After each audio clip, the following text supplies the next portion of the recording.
இன்றைக்கி கடவுள் நம்மளுக்கு கொடுத்துருக்க வசனம் எசேக்கியேல் 12:27. மனுபுத்திரனே, இதோ இஸ்ரவேல் வம்சத்தார் இவன் காண்கிற தரிசனம் நிறைவேற அநேக நாள் செல்லும். தூரமாய் இருக்கிற காலங்களை குறித்து இவன் தீர்க்க தரிசனம் சொல்லுகிறான் என்கிறார்கள். இந்த வசனத்தை கொண்டு கடவுள் நம்மகிட்ட என்ன சொல்கிறத பார்ப்போம்.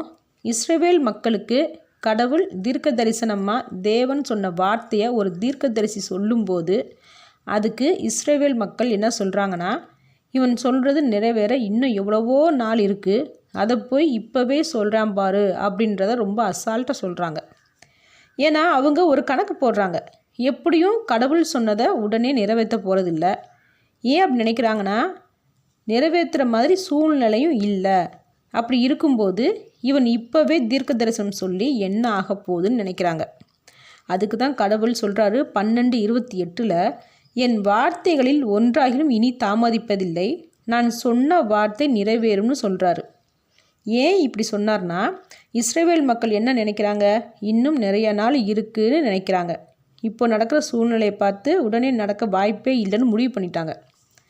அதுக்கு தான் தேவனோட வல்லமையை புரிய வைக்க அவர் சொன்னதை உடனே நடத்தினார். நமக்கு அதே போல தான் தேவ மனிதர்களோ இல்லை தேவனோ நமக்கு ஒரு வார்த்தையை சொல்லிட்டார்னா அதை நாம் நம்மளோட சூழ்நிலையை வச்சு கணக்கு பண்ணவே கூடாது. தேவன் உடனே செய்ய வல்லவர் தான் அப்படின்றத நம்ம புரிஞ்சுக்கணும். அதனால தேவன் சொன்ன வார்த்தை நிச்சயமாக நிறைவேறும். ஆமேன்.